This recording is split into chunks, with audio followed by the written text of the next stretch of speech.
রাদিয়াল্লাহু তাআলার বাড়িতে আনন্দ করে খাওয়া দাওয়া করেন। জোরে বলুন না ইয়া রাসূলুল্লাহ, ইয়া রাসূলুল্লাহ। খাওয়া দাওয়া হয়ে যায় বন্ধু আমার, খাওয়া দাওয়া হয়ে যায়। রাসূল করিম রউফুর রহিম সাল্লাল্লাহু আলাইহি ওয়াসাল্লাম ডাক দিয়ে বললেন, জাবের তোমার দুটি বেটা কোথায়? ওই বেটা দুটোকে আনো, বেটা দুটি আনলে আমি নবী খাবো। সকলকে খাইয়ে দিয়েছি, আমি নবী এখন খাবো না। এই যুবকেরা সোনামানিকেরা সকল খাওয়া হয়ে গেল। তিনজনের খাবার 6 মাসের একটি বকরি, তিনজনের খাবার 1500 মানুষে খেয়েছে, এখনো খাবার রয়ে গেছে। এটি হল আমাদের নবী পাকের থুতু মোবারকের বরকত। সুবহানাল্লাহ। তুমি তো বলছো নবী আমাদের মতো, ও বাবা তুমি আমার নবী পাকের থুতু মোবারকের মতো হতে পারোনি। থুতু তো দূরের কথা, আমার নবী পাকের জুতা মোবারকের সমানও হতে পারবে না। বন্ধুরে বাবারে, কিতাবের ভিতরে এসেছে আমার নবী পাক সাল্লাল্লাহু আলাইহি ওয়াসাল্লামের সাহাবী হযরত জাবের রাদিয়াল্লাহু তাআলা ভিতরে গিয়ে বলছেন, বিবি বাচ্চা দুটি কই? বিবি বলে না। সঙ্গে সঙ্গে বলছেন, ওগো আমার স্বামী আপনি নবীকে খেয়ে নিতে বলুন, খাবার খেয়ে নিতে বলুন, কারণ তারা দুটি বাচ্চা ঘুমিয়ে আছে। সঙ্গে সঙ্গে আবার গিয়ে বলছেন, ওগো দরুদি খেয়ে নেন, তারা দুটি ঘুমিয়ে আছে। নবী আমার বলেন, ওগো জাবের আল্লাহ তরফ থেকে আমি নবী পাকের প্রকৃতি অর্ডার হয়েছে, বেটা না হলে খাওয়া যাবে না। জাবের ভিতরে যাইয়া যখন এই কথাটা শুনিয়ে দেয়, বিবি চোখ দিয়ে পানি জলে টপ টপ টপ টপ করে জিজ্ঞাসা করে, বিবি তুমি কাঁদো কেন? বিবি ডাক দিয়ে বলে, স্বামী গো আমার, আমি কি বলবো আপনাকে ব্যথার কথা, কি বলবো আমার দুঃখের কথা। আপনি বকরি জবাই করে গেছেন, এখন এক ভাই আর এক ভাইকে জিজ্ঞাসা করি, বলো না ভাই কিভাবে বাবা বকরি জবাই করেছি। তাই এক ভাই আর এক ভাইকে জবাই করে দিল। আমি মা যখন দেখতে পেলাম ছুটে তার পাশে গেলাম, প্রাণের ভয়ে পালাতে লেগেছে, সেও হুচটকে পড়ে সেও মারা গেছে। দুটি বাচ্চা আমি ঘরের ভিতরে কাপড় দিয়ে ঢেকে রেখে দিয়েছি। বিবি রে তোমার কি মনে হলো না, তোমার কি মনে হলো না মরা বাড়িতে আর খাবার আয়োজন করতেছো? হযরত জাবের রাদিয়াল্লাহু তাআলার স্ত্রী বলছেন, স্বামী ভুল ত্রুটি মাফ করে দিবেন। চিন্তা হলো আমার বেটা মারা গেছে, আল্লাহ দিলে আবার বেটা পাওয়া যাবে, কিন্তু আমার দয়াল নবী যদি এসে আমার বাড়ি থেকে ফিরে যায় আল্লাহ পাওয়া যাবে না বলে আমি বিবি মরা বাচ্চা শোয়া আমার নবীর জন্য মনে আনন্দে রান্না করেছি। সুবহানাল্লাহ। আমার নবীকে খেয়ে নিতে বলুন। আমার নবী পাকের কাছে যাইয়া বলেন, দরুদি দরুদি এই হলো ঘটনা। আমার দয়াল নবী উঠলেন, ওঠার পরে নিজের হাত মোবারক দিলেন, যখন ওই দুটি বাচ্চার কাপড় সরাইয়া সঙ্গে সঙ্গে নুরানি হাত লাগার সাথে সাথে আল্লাহ কোরআনে বলেন, ইয়াদুল্লাহি ফাওকা আইদিহিম, নবী গো তোমার হাত আমি আল্লাহর হাত, ইয়াদুল্লাহি ফাওকা আইদিহিম তোমার হাত আমি আল্লাহর হাত। আমার নবী পাক যখন হাত দিয়েছেন আল্লাহর কুদরতি হাতে বাচ্চা দুটি জীবিত হয়ে গেছে। সুবহানাল্লাহ।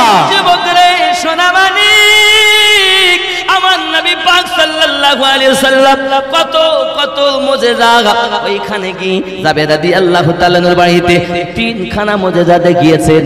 একটি হলো বাবা খাবারে বরকত দিয়ে দিয়েছেন, আর আমার নবী পাক সাল্লাল্লাহু আলাইহি ওয়াসাল্লাম মরা দুটি বাচ্চা, টাকা দেওয়া লাগবে, টাকা দেন তারপরে বলুন কে আছে। এখন কিতাবের মধ্যে আসতেছে আমার রাসূল করিম সাল্লাল্লাহু আলাইহি ওয়াসাল্লাম পাওয়ারের ঘটনা তো অনেক, আমি আপনাদের কাছে বলতে পারি, তবে বাবাজি আমার বেশি বলবো না। আমার নবী সাল্লাল্লাহু আলাইহি ওয়াসাল্লামের অবস্থা দেখুন। আব্বা আমার হযরত জাবের রাদিয়াল্লাহু তাআলা আনহু আমার নবী পাকের যুদ্ধের ময়দানে দেখেন হালাত বড় খারাপ, পেটের সাথে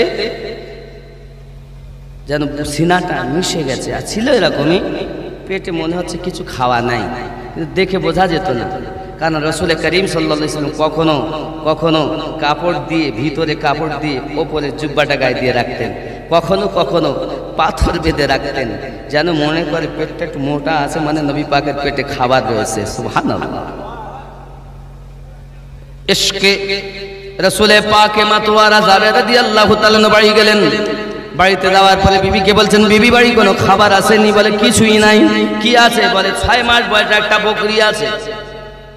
কি আছে? 6 মাস বয়সে একটা বকরি আছে। বলে বকরিটা আমার কাছে আনো, জবাই করি, তুমি গোশত পাকাও। আর কি আছে? বলে অল্প জবের আটা আছে, বলে ও দিয়ে রুটি বানাও। এই দেখো, শোনো, যাচ্ছ যখন, তা দাওয়াত 3 জনাকে দেবে। কাকে কাকে? নবীকে, আবু বকর রাদিয়াল্লাহু তাআলা আনহুকে, আর ওমর রাদিয়াল্লাহু তাআলা। মাত্র 3 জনাকে দাওয়াত দেবেন। এই ছোট অল্প ছোট ছাগল, ছোট 6 মাস বয়স, ছোট একটি বকরি আর অল্প আটা, এতে তো কত জনা খাওয়াবো? তো 3 জনাকে দাওয়াত দাও। আশা রাখি 3 জনার হবে। সুবহানাল্লাহ বলেন। হাদিস প্রমাণ করতেছে, হযরত জাবের রাদিয়াল্লাহু তাআলা আনহু গুটি গুটি পায় আমার নবী পাককে আপনার কিনা দাওয়াত করার জন্য চললেন ওই ময়দানে। যাই আমার রাসূল পাকের কাছে গিয়ে আরজি জানাচ্ছেন খুব আস্তে আস্তে, ফাদাকা বি উম্মিহি ইয়া রাসূলুল্লাহ। জাবের কিছু কইবে, আহা, আদবের সঙ্গে দাঁড়িয়ে আছে, হাত জোড় করে, ফাদাকা আবি উম্মিহি, আমার পিতামাতা আপনার কদমে কুরবান নবী, আকা যদি হুকুম দেন কিছু বলি। বলো না জাবের, কি বলতে চাও? হুজুর, আমার বাড়ি, আপনাকে, সিদ্দিক আকবরকে আর ফারুক আজমকে আমি খাবার ব্যবস্থা করে এসেছি, 3 জনকে দাওয়াত দিলাম। সুবহানাল্লাহ বলেন। সুবহানাল্লাহ। কয়জনকে? কয়জনকে? আমার নবী পাক সাল্লাল্লাহু আলাইহি সাল্লাম ওই জিহাদের মাঠে সমস্ত সাহাবায়ে কেরাম রিদওয়ানুল্লাহি তাআলা আলাইহিম আজমাইন গণের দিকে মুখাতিব হয়ে বললেন, ও আমার সাহাবায়ে কেরাম গণ, জাবির আমাদেরকে দাওয়াত দিয়েছেন, জোরে বলুন সুবহানাল্লাহ। সাহাবীরা দিলেন চমকে উঠেছেন, আরে বাপ রে, দাওয়াত দিলাম 3 জন, আর আসে তো সাহাবী কত? তো হচ্ছে 1,500-এর মতো। সুবহানাল্লাহ বলেন। কয় হাজার? কি হবে? উপায় তো নাই। 3 জনের খাবার 1,500 কি করে খাবে? আমার নবী পাক বলছেন, যাবে, যাও, বাড়ি যাও, আমি যত সময় না আসবো তত সময় গোশতের হাড়ি নামাবে না, আমি যত সময় না আসবো আটাও গুনবে না। জোরে বলুন সুবহানাল্লাহ। আমার আপনার নবী পাক সাল্লাল্লাহু আলাইহি ওয়াসাল্লামের সাহাবী, প্রিয় সাহাবী জানেন, প্রিয় রাসূলে পাককে মহব্বত করেন। বাড়িতে গেছেন, বিবিকে বলছেন, বিবি গো, বিবি গো, বিবি গো, দেখো তুমি বললে 3 জনাকে দাওয়াত দিতে, 3 জনাকে দিলাম, কিন্তু নবীজি সমস্ত সাহাবায়ে কেরামকে দাওয়াত দিয়েছেন, দিয়ে বলছেন জাবের আমাদের বাড়িতে, তার বাড়িতে আমাদেরকে নিমন্ত্রণ করেছেন। বিবি আমাদের ঘরের বিবি যদি হতো তাহলে বলতো, চলো তালা মেরে বাড়িতে চলে যায়। কি কি? চলো চলো চলো, থাকবো না কেন? দাওয়াত 3 জনের খাবার আইটেম করেছি, আর 1,500 লোক আসলে হবে। হতো না? বলেন হতো কি না? যদিও কিছু না হতো, তা কি মানা করে দেশো যে হবে না। বিবি, ও গো আমার মা খালা, সোনা খালির আমার জননী মা খালাও, শুনে নেন রাতের বেলা বিবি কত নেককারিনী, তারা সিরিয়াল দেখা মহিলা ছিলেন না, আমার নবী পাকের চেহারা জিয়ারত করা মহিলা ছিলেন। আমার মা খালা সিরিয়াল দেখে দেখে জীবন বরবাদ করে ফেলেছো। আল্লাহর কোরআনটা খুলে দেখার সময় তোমার নাই। আল্লাহর পাকের নবী পাকের নাতে মুস্তাফা, হাদিসে মুস্তাফা শোনার সময় তোমার নাই, সিরিয়াল দেখার সময় তোমার হয়। বিবি কত সুন্দরী দেখেন না কেন বাবা? বিবি সঙ্গে সঙ্গে উত্তর দেয়, স্বামী আমাদের দায়িত্ব হলো 3 জনাকে দাওয়াত দেওয়ার, আর বাদ বাকি সব সাহাবায়ে কেরামকে কে দাওয়াত দিয়েছেন? বলেন নবী পাক দিয়েছেন, চিন্তা নাই, যিনি দাওয়াত দিয়েছেন তিনি খাওয়াবে। সুবহানাল্লাহ। হাদিস কত সুন্দর আমার সোনা মানিকেরা। এর জন্য তো আমরা গজল নাতে বলি, রুজি খোদা নে দি खिलाते हैं मुस्तफा रोजी खुदा ने दी है खिलाते हैं আমার সঙ্গে একটু মুস্তাফা বলা যাবে না? বলা যাবে না? উর্দু বুঝতে পারছেন তো নাকি? এখনকার ছোট ছেলেরা তো হিন্দি দেখে দেখে হিন্দি শিখে ফেলেছে। রোজি खुदा ने दी है खिलाते हैं रोजी खुदा ने दी है खिलाते हैं दुनिया रोजी खुदा ने दी है खिलाते हैं मुस्तफा दुनिया है खुदा की चलाते हैं मुस्तफा। सुभान अल्लाह। के चलाए? मुस्तफा। रोजी खुदा ने दी है खिलाते हैं मुस्तफा। जोरे बोलून ना सुभान अल्लाह। अल्लाह युती व आना कासिम। আল্লাহ দাতা আর আমি নবী বন্টনকারী। রোজি रोजी रोजी रोजी रोजी रोजी खुदा ने दी है खिलाते हैं मुस्तफा दुनिया है खुदा की चलाते हैं सुभान अल्लाह। बोलून ना या रसूल अल्लाह। या रसूल अल्लाह। पढ़कर दुरूद रात में सो जा बाउज़ू पढ़कर दुरूद रात में सो जा बाउज़ू पढ़कर दुरूद रात में पढ़कर दुरूद रात में सो जा बाउज़ू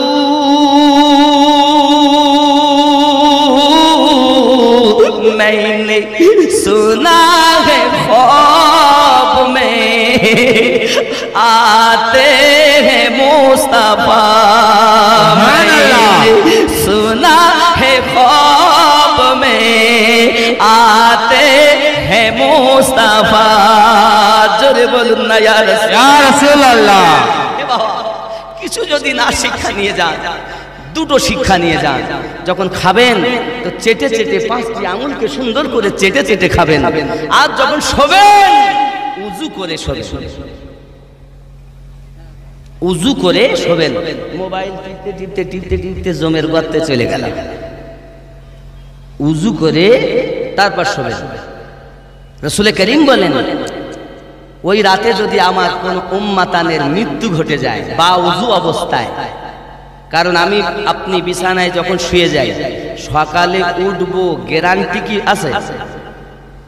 এটাই তো শেষ বিছানা হতে পারে এটাই তো মরণের বিছানা হতে পারে আপনি আমি উযু করে শোবো উযু করে শুলে কি হবে যদি ওই রাতে আমাদের মৃত্যু হয় তো শহীদের দরজা পাবো জোরে বলেন না সুবহানাল্লাহ। কিছুই না নিয়ে যান আজকে জালসা থেকে দুটো সবক নিয়ে যান আঙুল চেটে চেটে খাওয়ার সময় খাবেন শেষে খুব সুন্দর করে চেটে খাবেন আঙুলকে আর শোয়ার সময় উযু করে শোবেন হবে তো ইনশাআল্লাহ হবে তো বিনা উযুতে শোবেন না আর বেশিরভাগ উযু অবস্থায় থাকার চেষ্টা করবেন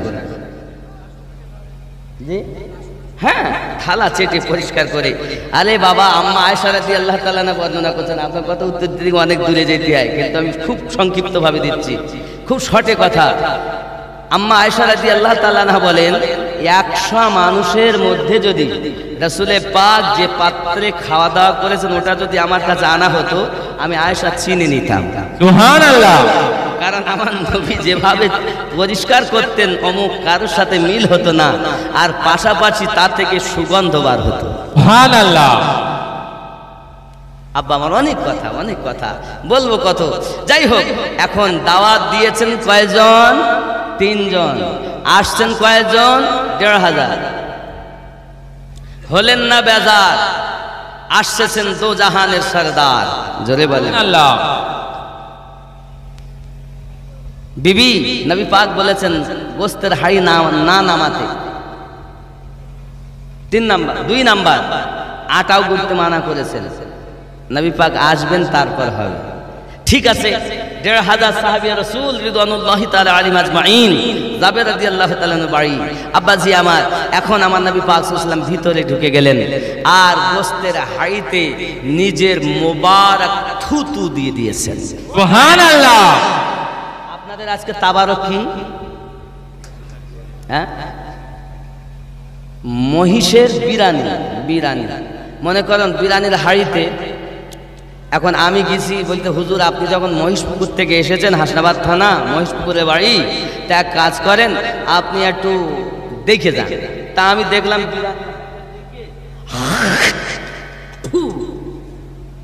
এই পাইল কই দে দে, এ ভাঙন খালির লোককে বলবা আমিনুদ্দিনে থুতু দেওয়া এটাইতে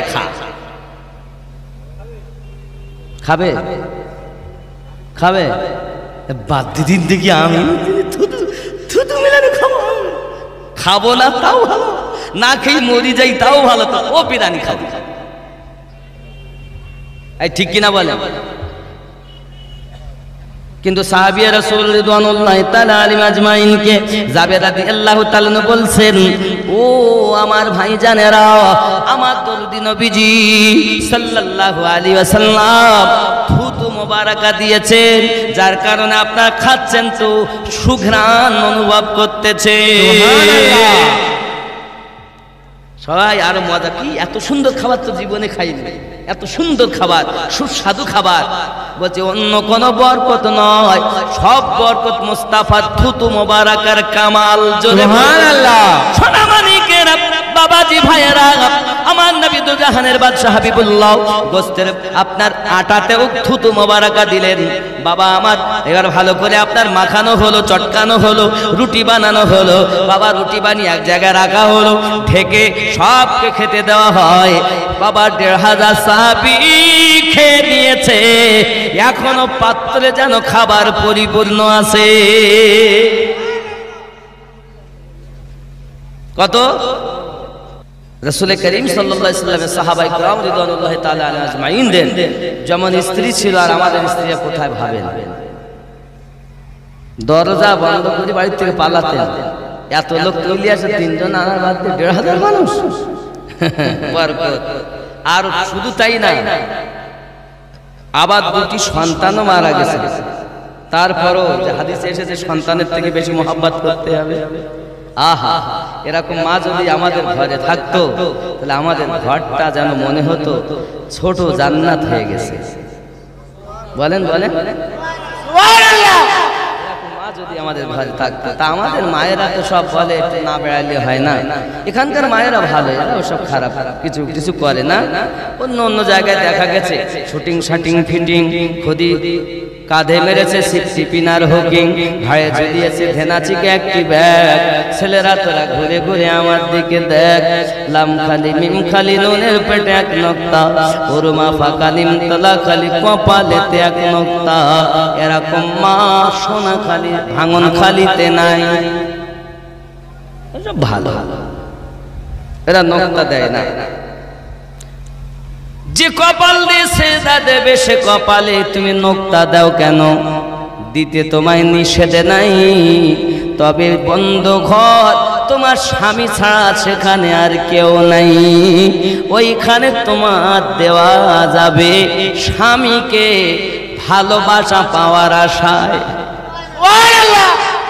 আর তুমি সাহায্য কোথায়? ভালো সুন্দর করে সেজে খুঁজে যাচ্ছ, ওই ক্যানিং বাজারে যাবে যখন, নাকি বুঝতে পেরেছেন? মেলায় যাচ্ছে বেড়াইতে, তো ভালো কাপড়টা, আর বাড়িতে যখন আছে ছেঁড়া পুরাতন ফাটা, এদিকে কাটা ওদিকে চটা। আর যখন বাইরে ক্যানিং বেড়াতে যাবে, এখানে ফিস ওখানে ফিস, ওখানে ঠোঁট পালিশ সেখানে ও পালিশ দিয়ে শুটিং শাটিং সেজি গুজে যাচ্ছে। 5 ছেলেরা বলছে ম্যাও আও বসো, গল্প করে যাও। তুমি আমাদের সরকারি ভাবিকার ভয় পাও, এখানকার ছেলেরা না। এরা খুব ভালো, কি গো রাগ করতেছো? কিছু করার নেই বাবা, দাওয়াত দিয়ে এনেছো, শুনতে হবে।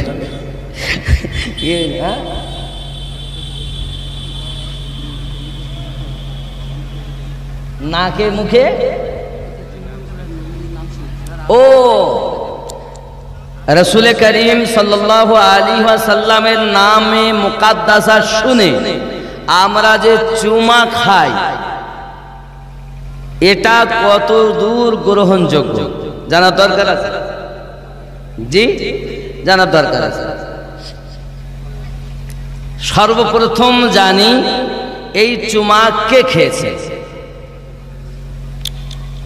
আল্লাহ পাক রব্বুল ইজ্জাত যখন আদম আলাইহিস সালামের দেহ মোবারকা 60 গজ বানালেন, 36 হাত চওড়া বানালেন, রুহু ফুঁকে দিলেন, তো রুহু অন্ধকার থেকে বার হয়ে এলো। 3 বার বার হয়ে এসেছে। আল্লাহ অন্ধকারে আমি আত্মা থাকতে পারি না। আল্লাহ বললেন জিবরাইল, যে নূরটা আছে রাখা আসমানে, আমার হাবিবের নূরটা এনে চমকে দেওয়া হলো, রুহু ফুঁকে দেওয়া হলো। তো এবার ওই রুহু ঢুকেছে, তো আর বার হয় না। জোরে বলে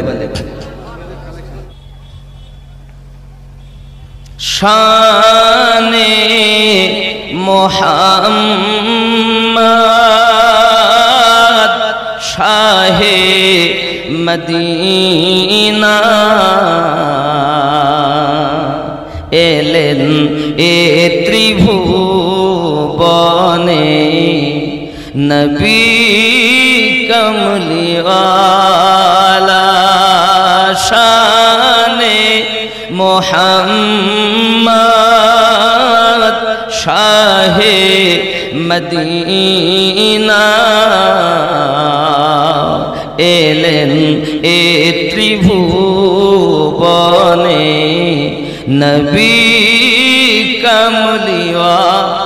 একটু জোরে বলুন না, এলেন এ ত্রিভুবনে, নবী। খুব জোর হবে, খুব জোর হবে। এই আওয়াজটা কম হবে, এই আওয়াজটা বেশি হবে। আর এখানে যত ঝুঁকবে আমার তত বাড়বে, আর এখানে যদি ঝুমিয়ে যায় তা আমি আরো ঘুমিয়ে যাব।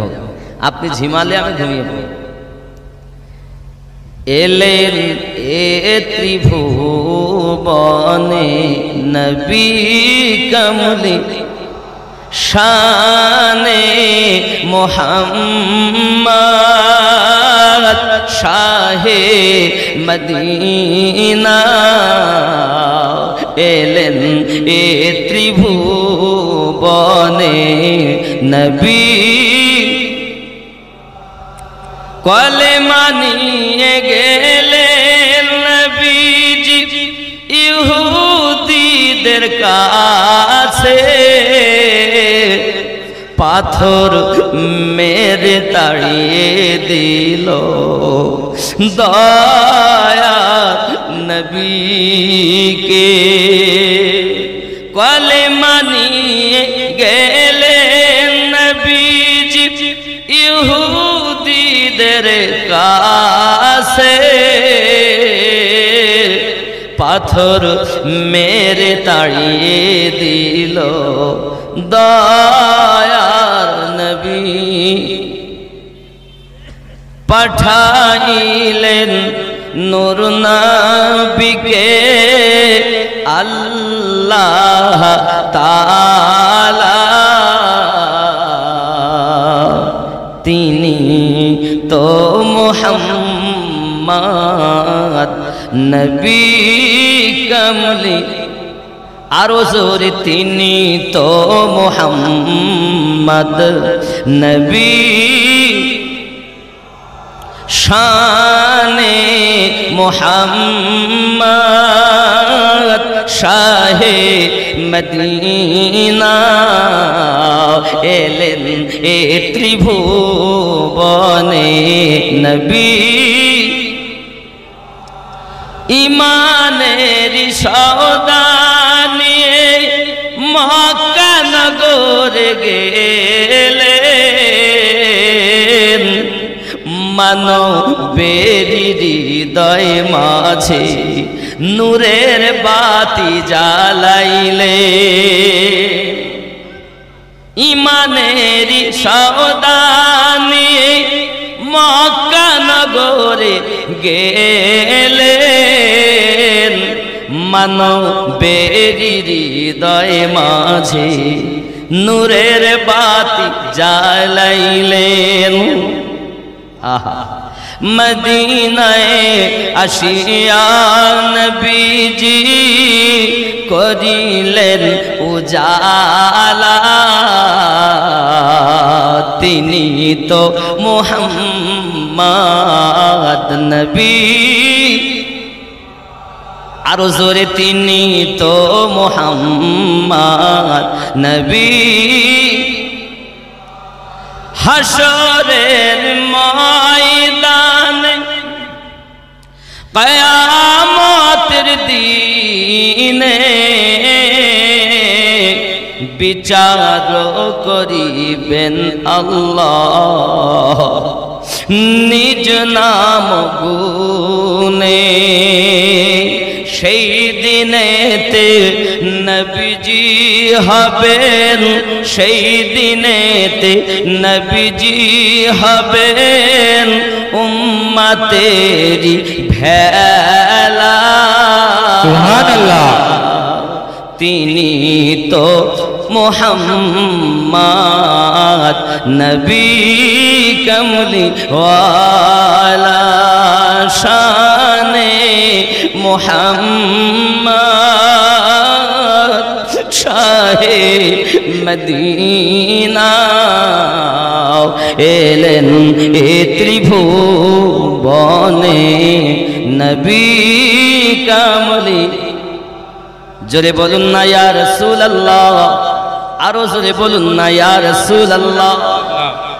নারায়ে তাকবীর, নারায়ে তাকবীর, নারায়ে রিসালাত, নারায়ে রিসালাত, নারায়ে হায়দারি, নারায়ে হায়দারি, নারায়ে মাওলা, নারায়ে মাওলা, নারায়ে গৌস, নারায়ে গৌস, নারায়ে তাকবীর, নারায়ে রিসালাত। বাবজি আমার, আমরা এমন এক নবীর উম্মত যে নবীর মতো নবী আর আল্লাহ জগতে বানাননি, সৃষ্টি করেননি। ওই রসুলকে মোহাব্বত করতে হবে, ভালোবাসতে হবে। সোনামানিক আমার, যে নবীকে আল্লাহ ভালোবাসতে বলেছেন, ইত্তেবা করতে বলেছেন কোরআন শরীফে, কুল বলে দিন ইন কুনতুম তুহিব্বুনাল্লাহ, কেউ যদি আমি আল্লাহকে মোহাব্বত করতে চায়, ফাত্তাবিউনি ইউহিব্বুকুমুল্লাহ, তারা যেন আপনার ইত্তেবা করে, আমি আল্লাহকে ভালোবেসে নিল। আয় নবী, যারা আপনার ইত্তেবা করলো কি হলো? আপনার ইত্তেবা আমার ইত্তেবা, আপনার দেখা আমার দেখা, আপনার হাত আমার হাত, আপনার চলা আমার চলা, আপনার বলা আমার বলা, আপনার সব কর্ম আমি আল্লাহর কর্ম। জোরে বলুন সুবহানাল্লাহ। কি করবেন আল্লাহ? নবীর ইত্তেবা করলে আমি আল্লাহ তাকে ভালোবাসবো। আর কি করবেন? ওয়াগফিরু লাকুম, আমি আল্লাহ তাকে মাফ করে দেব। যুনুবাকুম, যত সে ভুল করেছে, আল্লাহু গফুরুর রহিম, আর আমি আল্লাহ তার প্রতি গফুরুর রহিম হয়ে যাব। সুবহানাল্লাহ। তাই তো আমি বলেছি আল্লাহ মানা নবী মানা নয়, নবী মানলে আল্লাহ মানা হয়। এ কথা আমিনুদ্দিনের নয়, স্বয়ং আল্লাহ তাআলা পাকে কয়। আল্লাহ মানা নবী মানা নয়, নবী মানলে আল্লাহ মানা হয়। জোরে বলো বন্ধুরে বাবারে, নবীকে কেমন মোহাব্বত করব। বুখারী শরীফ উঠিয়ে দেখুন 15 নম্বর হাদিস, বাবুল ঈমান। আনাস বিন মালিক রাদিয়াল্লাহু তাআলা আনহু বললেন, লা ইউমিনু আহাদুকুম হাত্তা কুনা আহাব্বা ইলাইহি মিন ওয়ালিদিহি ওয়া ওয়ালাদিহি ওয়ান নাসি আজমাইন। হতে পারবে না তোমরা তত সময় ঈমানদার বা ঈমানদারিনী যতক্ষণ তোমরা তোমাদের অর্থের থেকে বেশি, সম্পদের থেকে বেশি, তোমার সন্তানাদি থেকে বেশি, পিতা মাতা থেকে বেশি, দুনিয়ার সমস্ত মানুষের থেকে বেশি, এমনকি নিজের জানের থেকে বেশি যত সময় প্রেম না করবে, লা ইউমিনু তোমরা মুমিন হতে পারবে না। তাহলে মুমিন হলো যারা জানের থেকে রাসূলে পাককে প্রেম করে, যারা আমরা নবীকে প্রেম করি বিধায় আমরা নবীর দরুদ ও সালাম পাঠ করি। এক শ্রেণীর লোক বলে দরুদ সালাম পড়া কোরআনে নেই। কি বলতেছে? সালাম পড়া কোরআনে নেই। তাহলে বাবাজি আমার খুব খেয়াল করুন, আমরা একটু কোরআন শরীফ খুলি। 19 নম্বর সূরা, সূরাটির নাম হলো সূরা মারিয়াম। সূরা মারিয়াম আয়াত নাম্বার 15-তে আমার আল্লাহ পাক যদি সালাম পাঠান তাহলে কি পাঠানো যাবে?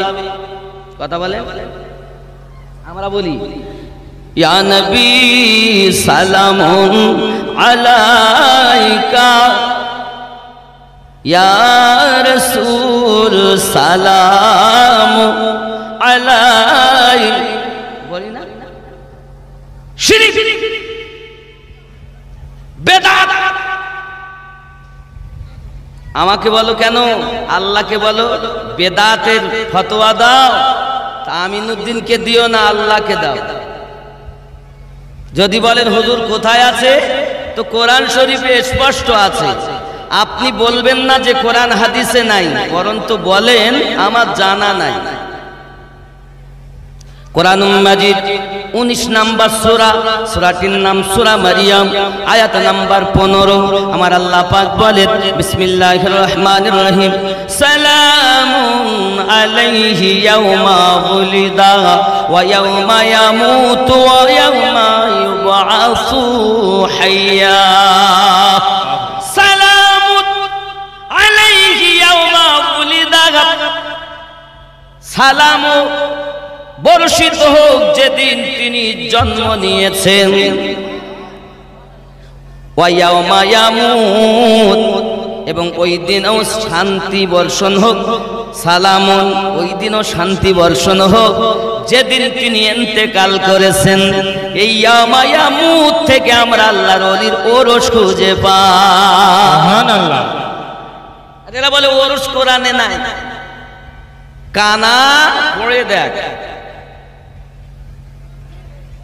বন্ধুরে আমার, কোরআন মাজিদে রব্বে কারীম বললেন ওয়া ইয়াউমা ইউবআসু হাইয়া, এবং ওই দিনের প্রতিও সালাম যেদিন তিনি পুনরায় উত্থাপিত হবেন। তাহলে পুনরায় উত্থাপন হওয়ার প্রতিও সালাম। দুনিয়া থেকে ইন্তেকাল করেছে, আল্লাহর সান্নিধ্য গেছে, সেদিনের প্রতি সালাম। আবার যেদিন জন্ম নিয়েছে সেদিনের প্রতিও সালাম। জোরে বলুন না ইয়া রাসূলুল্লাহ। রাসূলুল্লাহ। বাপজি আমার, আল্লাহ পাক নিজে সালাম দিচ্ছেন, আর আমরা দিলে বেদাতের ফতোয়া কেন? আদাত কুদাত বেদাত তুমি ভেঙে দাও আর মুহাব্বতি হয়ে যাও। সুবহানাল্লাহ। ঠিক কি না? যুবক আমার, রাসূল কারীম রউফুর রহিম সিরাজাম মুনীরা, আমিনার কলিজার টুকরাও, আব্দুল্লাহর জিগার পারাও, হযরত আব্দুল মুতাল্লিবের নয়নের তারাও, নবী মুহাম্মদুর রাসূলুল্লাহ সাল্লাল্লাহু আলাইহি ওয়াসাল্লাম আমাদেরকে মুহাব্বত শিক্ষা দিয়েছেন, আমাদেরকে আদব শিক্ষা দিয়েছেন। আব্বাজি আমার, সাহাবায়ে কেরাম রিদওয়ানুল্লাহি তাআলা আলাইহিম আজমাইন আমার নবী পাকের দরবারে বসতেন। কত আদব তাদের মধ্যে ছিল, কত তাদের মুহাব্বত ছিল, জানের থেকে বেশি তারা মুহাব্বত করতেন। বাবা নবী পাক সাল্লাল্লাহু আলাইহি ওয়াসাল্লাম যখন তার আম্মা জানকে হারিয়েছেন।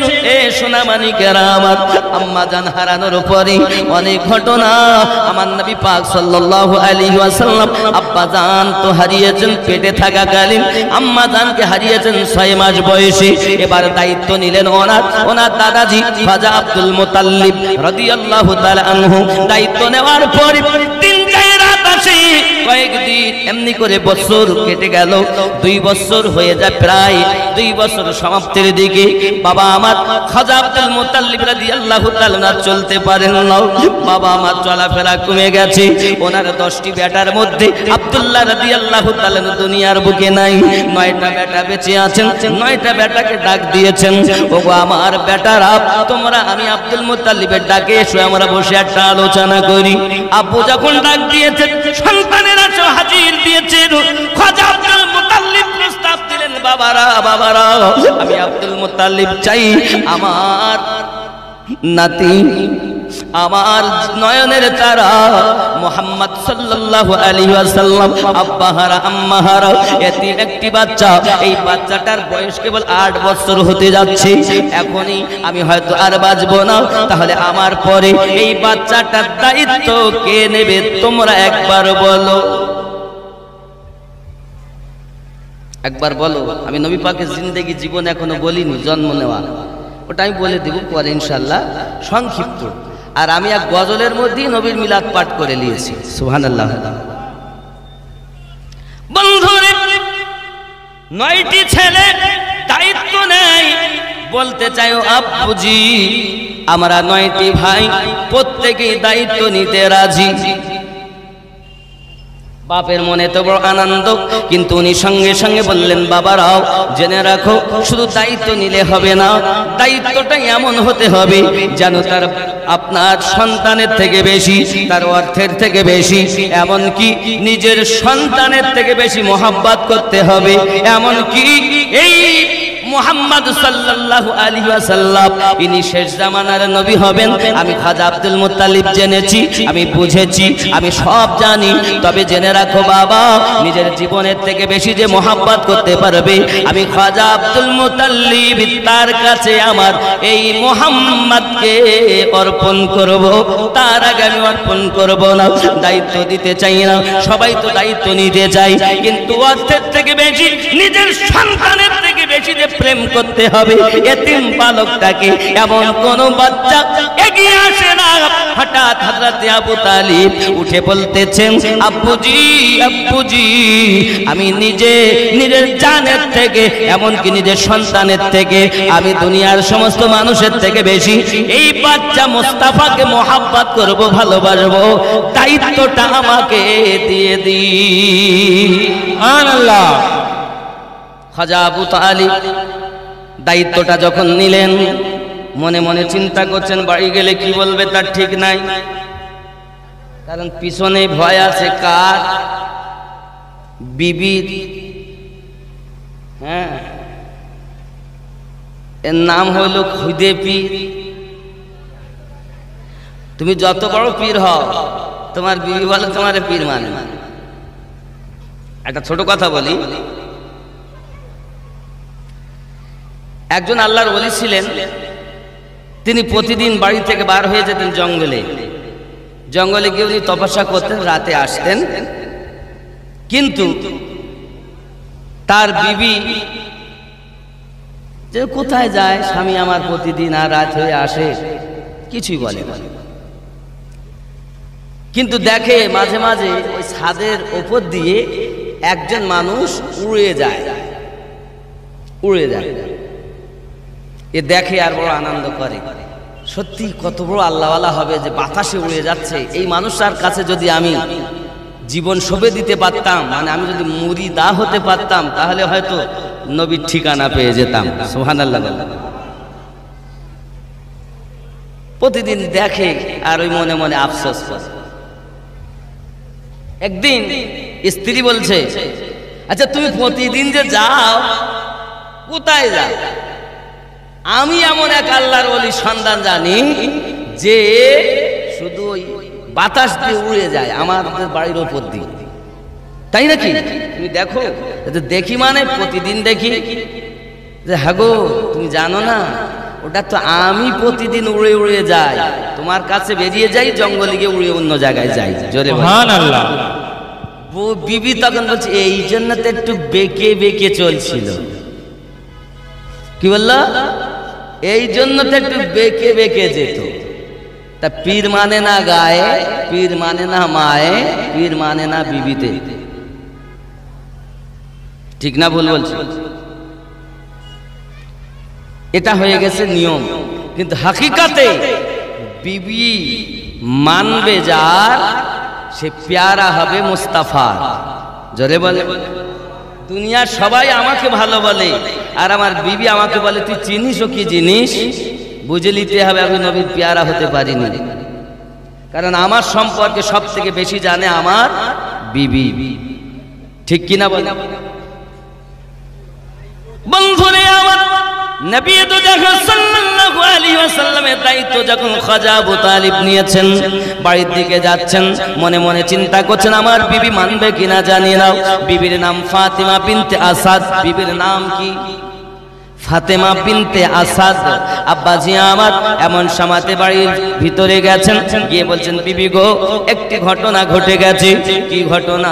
আব্বু আমাদের ডাক দিয়েছিলেন, দিয়ে এই কথা বলেছেন আমি তো আমার জানের থেকে বেশি, সন্তানের থেকে বেশি মোহাব্বত করো বলে আমি দায়িত্ব নিয়ে নিয়েছি। সঙ্গে সঙ্গে ফাতেমা বিনতে আসাদ তিনি বলতেছেন ওগো আমার স্বামী, আমি চাচ্ছিলাম অনেক দিন থেকেই এই রকম দায়িত্ব যদি আমি পেয়ে যেতাম, আমি মায়ের মতো মুস্তাফাকে লালন পালন করতাম। সুবহানাল্লাহ। নারায়ে তাকবীর, নারায়ে তাকবীর, নারায়ে রিসালাত, নারায়ে রিসালাত। বন্ধু আমার নবী আপনার নবী সাল্লাল্লাহু আলাইহি ওয়াসাল্লাম খাজা আবু তালিবের বাড়িতে থাকতেছেন। এক ডান দিন যায় রাত যায়, এমনি করে আপনার ওহন একদিন হয়ে গেল। চাচার বাড়িতে থাকেন, বাচ্চারা যেমন আপনার খাওয়ার সময় একটু কাড়াকাড়ি করে, উনি কিছু করতেন না, চুপ করে বসে থাকতেন। বাবাজি আমার এমন আলাদা করে ওনাকে খেতে দিতেন, বড় মোহাব্বত করতেন স্বামী আর স্ত্রীতে। এমনি করে আপনার অনেক দিন যখন কেটে গেল, খাজা আবু তালিব আপনার এদিকে খাদিজাতুল কুবরা সালামুল্লাহি আলাইহা রাদিয়াল্লাহু তাআলা আনহার কাছে আপনার কিনা দেখা সংবাদ যায়। কি সংবাদ যায়? ডাকাতের দল, দস্যুর দল আমার মালমাত্তাগুলো সব ধ্বংস করে দেয়। খাজা আবু তালিব বলেন ওগো খাদিজাতুল কুবরা, আমার কাছে একটা পরামর্শ আপনাকে দিতে পারি। পরামর্শটা হলো এই, যত ডাকুত আছে, যত চোর আছে, এদের সমস্ত মালের বিনিময়ে মাল নেবে, আর ওই মালগুলো ওরা রাখবে, ব্যবসা বাণিজ্য করবে। এখন চিন্তা করতে হবে না, আপনার মাল তারা লুটে পুটে খায়, ওরা যখন নিজ কিছু বিনিময়ে নিয়ে যাবে তখন নিজেরাই তার দায়িত্ব পালন করে ডিউটি দেবে, আর ডাকাতি চুরি করবে না, কারণ তার অর্থের বিনিময় নিয়েছে। ভালো কথা। এ কথাই যখন রাজি হয়, উনি ডাকাতদের গিয়ে বলেন, ওরাও রাজি হয়ে যায়। মালমাত্তা নিয়ে আপনার কিনা ব্যবসাতে দাঁড়াতে যাবেন বলে খাজা আবু তালিব নিয়ত করেছেন। আব্বাজি আমার বাড়িতে গিয়ে বলতেছেন আমি যে যাব, বিবির কাছে তো বলা হলো, কিন্তু আমার ভাতিজা মুস্তাফা আব্বা হারা মাহারাও এই বাচ্চাটাকে আমি জানের থেকে বেশি মোহাব্বত করব বলেছি। আমি যদি দাঁড়াতে চলে যাই, এই বাচ্চাটার দিকে কে বা খেয়াল রাখবে? এমন সমাজে কাছে গিয়ে বলছেন মুস্তাফা আমি তেদারাতে যাব, তুমি কি বলতে চাচ্ছ? সঙ্গে সঙ্গে বলেন চাচাজি আমারও তো মন চায় তেদারাতে যাওয়ার। জোরে বলুন সুবহানাল্লাহ। খাজা আবু তালিব নিয়ে চলেছেন আমার নবী সঙ্গে, আরো মক্কার অনেক ব্যক্তিরা সঙ্গে রয়েছে। বাবাজি আমার এমন সময়তে যখন আপনার দেখা গেল তেদারাতে যাবেন অনেক মানুষকে নিয়ে, বাবা একটি জায়গার নাম হলো বুহাইরা, ওখানে একটা গির্জা আছে। আব্বা আমার গির্জার একজন পাদ্রী আপনার আগে তাদেরকে দাওয়াত পাঠিয়ে দিয়েছেন, এই কাফেলা দলকে দাওয়াত দাও, কাফেলা দলকে নিমন্ত্রণ করো, আমার বাড়িতে আনাও। আব্বাজি আমার নিমন্ত্রণ দেওয়া হয়েছে, সবাই গেছে। মুস্তাফা অল্প বয়স বলে তাকে ওই সমস্ত সামানের কাছে বসিয়ে রেখে গেছে। মুস্তাফা তুমি ডিউটি দাও, আমরা দাওয়াত খেয়ে আছি, পরে তুমি যাবে। এমন সময়তে আপনার কেন ওই পাদ্রী ডাক দিয়ে বলতেছেন, দেখছেন সে বাচ্চা তো আসেনি। এমন সময় বলছে বাচ্চাটি কোথায়? বাচ্চাটাকে ডাক দাও। আব্বাজি বাচ্চা না এলে কাউকে খেতে না ওই পাদরীর কথাটি শুনে বাবা আমার খাজা আবু তালিব জিজ্ঞাসা করেছিলেন, ওগো বাবাজি ব্যাপারটা তো বুঝে আসলো না, দায়িত্ব আপনাদের নিমন্ত্রণ দিলেন, কিন্তু নিমন্ত্রণ দেওয়ার পরে আমরা এলাম, বাচ্চাটার মধ্যে এমন কি দেখেছেন যে বাচ্চাটাকে দেখে আপনি আমাদেরকে দাওয়াত করেছেন?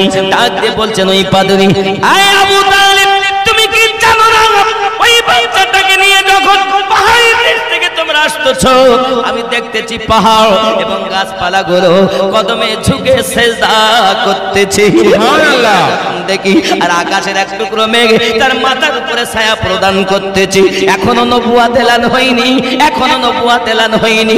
এই যুবকেরা আমার ওই আপনার কিনা রাহিব বলেছে, আপনার পাদরী বলেছিলেন বাবু হাইরা জায়গাতে আপনার বলেছিলেন, ওগো আবু তালিব আপনি জানেন না ওই ছেলেটার মাথার উপরে এক টুকরা মেঘ ছায়া প্রদান করে। আমি দেখেছি এই লক্ষণটা পৃথিবীতে কোন নবী ছাড়া কারো হতে পারে না, কারণ আমি তাওরাত কিতাবে দেখেছি নবী যাদের হবে, নবী যিনি হবেন তার আলামত এমন এমন হবে। ওগো খাজা আবু তালিব তোমরা মানো আর নাই বা মানো, আমি রাহিব জানি এই ছেলেটা আখিরি জামানার নবী হয়েছে, সুবহানাল্লাহ। আর তুমি বলছো নবী 23 বছর জীবন মানবো আর মানবো না। কিসে আপনার ব্রেনকে নষ্ট করেছে? হ্যাঁ, কে? ইবলিসে। আপনি মানছেন না মান নবী, আমরা আহলুস সুন্নাত ওয়াল জামাতের মানুষ, আমরা নবী পাকের 23 বছরের জীবনটাও মানি। পাশাপাশি আমার নবী পাক সম্পর্কে আমাদের আকীদা হলো এই শরীয়তের বয়স হলো তার 63 বছর। এই 63 বছরে আব্বাজি আমার 40 বছরের অধিক পরিমাণ মারেফাত করেছেন নবী, 23 বছর করেছেন শরীয়ত নবী। আর নবী পাকের শরীয়তের বয়স হলো 63 বছর, আর মারেফাতের বয়স হলো 90 বছর, আর হাকিকাতের বয়স হলো গুণে শেষ করতে পারা যাবে না, কোটি কোটি কোটি কোটি কোটি কোটি কোটি কোটি বছর বয়স আমাদের নূর নবী, সুবহানাল্লাহ। তুমি যদি মনে করো নবী প্রেমিক শুধু 23 বছরের এই কথা মানব এটাই বলা তুমি বন্ধ দিয়ে দাও। যদি তুমি এটা বন্ধ না দিতে পারো, আমি আমিনুদ্দিন এটাই বুঝাতে চাই, নিশ্চিত তোমাকে আমি এটাই বুঝাতে চাচ্ছি বাবা, তুমি 72 দলের অন্তর্ভুক্ত হয়ে গেলে কথায় কাজে আকীদায় ইঙ্গিতে যারা আমার নবী সম্পর্কে কিঞ্চিত বিয়াদবি করে, জেনে নিতে হবে 72 দলের মানুষ ওই ব্যক্তির জন্য আল্লাহ জাহান্নাম তৈরি করেছেন। কিন্তু বাবা তুমি জাহান্নামে যেতে গেলেও মাওলা পাক থেকে টিকিট নিতে হবে, জান্নাতে গেলেও মাওলা পাক থেকে টিকিট নিতে হবে, সুবহানাল্লাহ। টিকিট মাওলা পাক দিবেন, জান্নাতেরও টিকিট তিনি দিবেন, জাহান্নামীদেরও টিকিট তিনি দেবেন। তো মাওলাকে মানছ না? হ্যাঁ গো, কত সমস্যা। আমার নামে তাকবীর দিলে আনন্দ হয়, পীরের নামে তাকবীর দিলে আনন্দ হয়, আর যেই মাওলা পাকের নামে তাকবীর দিতে মুখটা কালো হয়ে গেছে, বুঝে নিতে হবে। আরে পীরের নামে তাকবীর দিলে আনন্দ হচ্ছে, তা বেলায়াত যেখান থেকে আসলো তার নামে তাকবীর দিলে রাগ হয়, তার মানে ও বেলায়াতকে মানে না। এর দুটি কারণ, এক ও জানে না, আর নইলে ওকে যাদেরকে ও অনুসরণ করে তারাই ইবলিসওয়ালা। দুটি কারণ, এক ও জানে না, আর নইলে যাকে অনুসরণ করে সে হলো ইবলিসওয়ালা পীর, আউলিয়া, দুনিয়াদার আউলিয়া, যেটা 7 নাম্বার সূরা 3 নাম্বার আয়াতে আছে, ওই আউলিয়ার অন্তর্ভুক্ত। কারণ যিনি হবেন আল্লাহর ওলি তিনি নবী পাকের কথা বলবেন, আল্লাহর কথা বলবেন, আহলে পাকের কথা বলবেন, সাহাবায়ে কেরাম রিদওয়ানুল্লাহি তাআলা আলাইহিম আজমাইনের কথা বলবেন। রাস্তা একটাই, বাকি সব বাতিল। সঠিক দল একটাই, বাকি সব বাতিল। নামাজ দেখে চেনা যাবে না আমার থেকে, তারা বেশি নামাজি। দাড়ি দেখে চেনা যাবে না আমাদের থেকে, তাদের দাড়ি বড় লম্বা। হজ, জিয়ারাত, রোজা এসব থেকে চেনা যাবে না, বোঝা যাবে না, কারণ ওরাই বেশি জিয়ারাত করে, দাঁড়িয়ে রাখে, খুব নামাজ পড়ে, চেনা যাবে না। যদি বলেন হুজুর তাহলে কি করতে হবে, দেখেন নামাজ, রোজা, হজ, যাকাত ঈমান না। যদি বলেন হুজুর আমিনুদ্দিন আপনি কথা বলছেন, দলিল দেন। কোরআন মাজিদ 49 নম্বর সূরা, সূরাটির নাম সূরা হুজুরাত।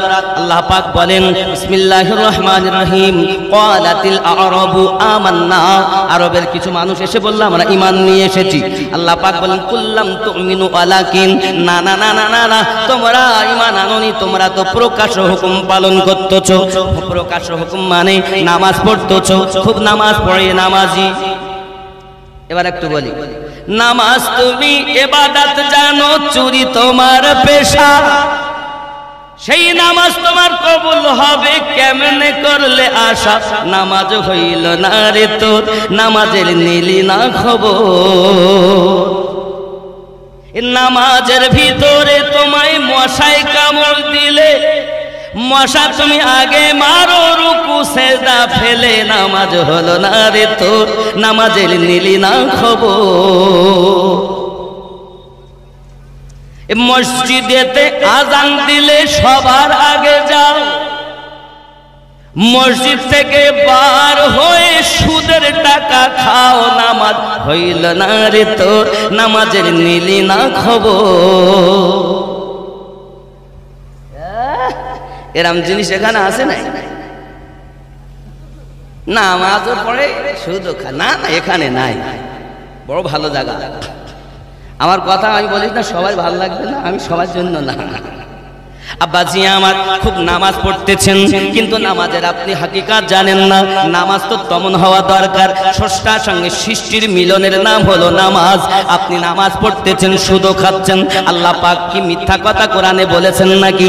আল্লাহ পাক বলছেন বিসমিল্লাহির রহমানির রহিম, ইন্নাস সালাতা তানহা আনিল ফাহশাই ওয়াল মুনকার, নিশ্চয় নামাজ বেহায়াই এবং কুকর্ম থেকে, খারাপ কর্ম থেকে মানুষকে দূরে সরিয়ে রাখে। ও নামাজও পড়ে, সুদও খায়, নামাজও পড়ে, মিথ্যাও বলে, নামাজও পড়ে, আল ফেলে চাষ করে। বুঝতে হবে হয়তো আল্লাহ মিথ্যা বলেছেন, নইলে লোক দেখানো এই ব্যক্তি মিথ্যা নামাজ পড়েছেন। আল্লাহ কি মিথ্যা বলতে পারেন? তাহলে আল্লাহ সত্য বলেছেন, আপনাদের বিশ্বাস হয়? তাহলে মিথ্যা কে? যে নামাজি, ঠিক নেই? আব্বাজি আমার সোনা মানিক, নামাজ আপনি পড়তেছেন, নামাজের খবর রাখতেছেন না। নামাজ তো এমন হওয়া দরকার যেমন নামাজ মাওলা পাক আদায় করেছেন। জোরে বলে কেমন নামাজ হবে? সংক্ষিপ্ত কথা বলতেছি বাবা, খেয়াল করুন না কেন। নামাজ তো এমন হওয়া দরকার, কোন জিহাদের মাটি, মাওলা পাকের পায়ে তীর ঢুকে গেছে, দুশ্মনেরা তীর মেরেছে, তীরটা পায়ের ভিতরে ঢুকে গেছে বাবা। তীরটা যখন বার করতে যায় চিৎকার মেরে মেরে কাঁদতেছেন, চির বার করো না গো, আমি আলী সইতে পারি না যন্ত্রণা। আমার নবী পাক বলেন কেউ শান্ত হও, কেউ তীরে হাত দেবে না, আমি যখন অর্ডার দেব তখন তীর বার করবে। মাওলা পাক যখন নামাজে গেলেন, আমার নবী অর্ডার দিলেন এবার তীরটা বার করো। বাবাজি নামাজ হালাতে পায়ের তীর টেনে বার করা হয়, মাওলা আলীর খবর নাই। নামাজ হইল না রে তোর, নামাজের নিলি না খবর। নামাজ তুমি ইবাদত জানো, চুরি তোমার পেশা। এরকম ও রুকু ঠিকভাবে করে না, সেজদা ঠিকভাবে করে না, আলহামদুলিল্লাহি রাব্বিল আলামিন আর রহমানির রহিম আর সব কিছু বাবা কি করতেছে? সব মন বাজারে, মন বাড়িতে, মন মাঠে, নামাজ পড়তে ঘাটে, হবে তো? নামাজ তুমি ইবাদত জানো, চুরি তোমার পেশা, ওই নামাজ তোমার কবুল হবে কেমনে করলে আশা? নামাজ হইল না রে তোর, নামাজের নিলি না খবর। মাওলা পাককে জিজ্ঞাসা করা হয়, ওগো মাওলা পাক, ওগো কারামাল্লাহু ওয়াজহুল কারীম, হযরত শেরে খোদা আলী কারামাল্লাহু ওয়াজহুল কারীম, বলুন না আপনি কেমন নামাজ পড়তেন? মাওলা বলেন আমি একটি সেজদা দিতাম আর উঠে যখন বসে যেতাম দ্বিতীয় সেজদা তত সময় দিতাম না যত সময় আমি আলী আমার রবকে দেখে না নিতাম। সুবহানাল্লাহ। নারায়ে তাকবীর, নারায়ে তাকবীর, নারায়ে রিসালাত, নারায়ে রিসালাত, নারায়ে গৌস, নারায়ে গৌস, নারায়ে মাওলা, নারায়ে মাওলা, নারায়ে হায়দারি, নারায়ে হায়দারি, নারায়ে তাকবীর, নারায়ে রিসালাত। আল্লাহর নবী ছাড়া খোদা পাবি না রে দিওয়ানা, আল্লাহর নবী ছাড়া খোদা পাবি না,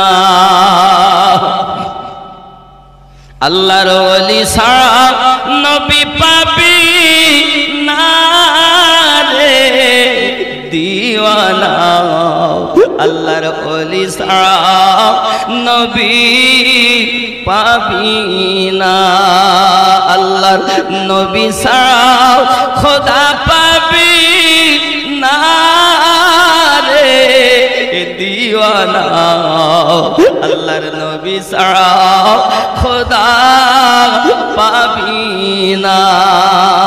আগে যাও নবীর দারে, আগে যাও নবীর দারে, গোলাম হও নত শিরে, আল্লাহর নবী দিবেন খোদার ঠিকানা রে দিওয়ানা, আল্লাহর নবী ছাড়া খোদা পাবি না। আগে যাও আল্লাহর ওলির দারে, এ গোলাম হও নত শিরে, আগে যাও আল্লাহর ওলির দারে, গোলাম হও নত শিরে, আল্লাহর ওলি দিবেন নবী ঠিকানা রে দিওয়ানা, আল্লাহর ওলি ছাড়া নবী পাবি না, আল্লাহর নবী ছাড়া খোদা পাবি না রে দিওয়ানা, আল্লাহর নবী ছাড়া খোদা পাবি না। আল্লাহুম্মা আলা সাইয়্যিদিনা মাওলানা মুহাম্মদ ওয়ালা আলি সাইয়্যিদিনা মাওলানা মুহাম্মদ। বাবজি আমার সোনা মানে খুব খেয়াল করুন, আমার দিকে লক্ষ্য করুন, খেয়াল করুন, তাহলে আমাদের উচিত হবে আমার নবীকে পাওয়ার জন্য ওলি আল্লাহর কাছে যাওয়া।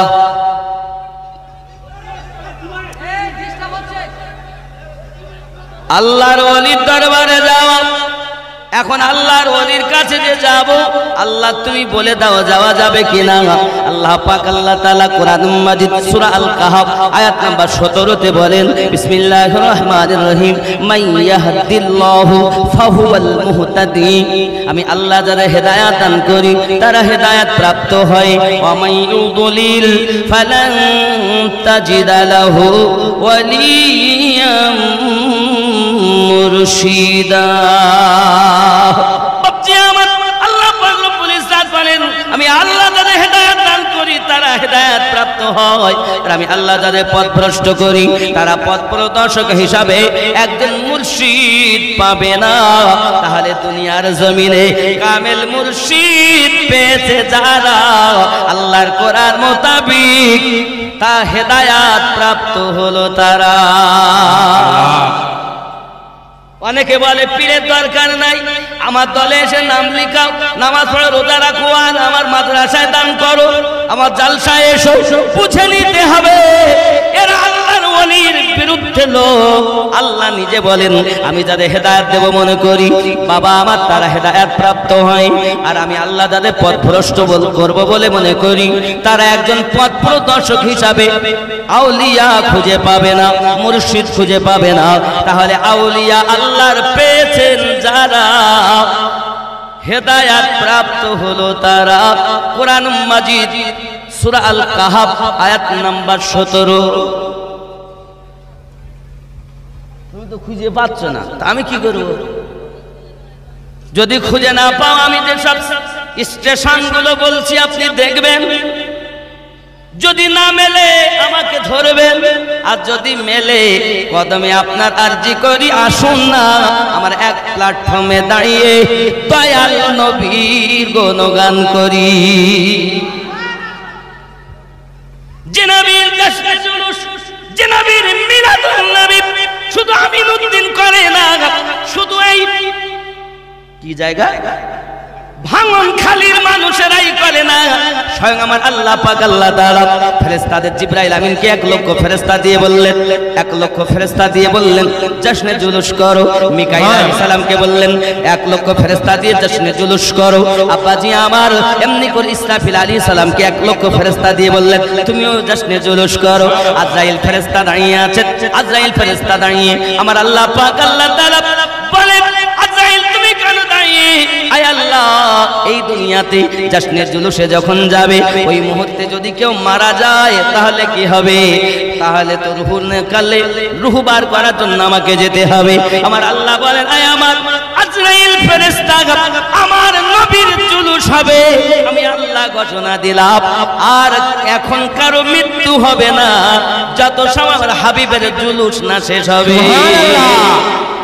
হযরত জিবরাইল ফেরেশতা 1 লক্ষ ফেরেশতা নিয়ে, মিকাইল ফেরেশতা 1 লক্ষ, ইসরাফিল ফেরেশতা 1 লক্ষ, আজরাইল ফেরেশতা 1 লক্ষ, 4 লক্ষ ফেরেশতা নিয়ে আল্লাহর অর্ডারে ফেরেশতারা জুলুস করে।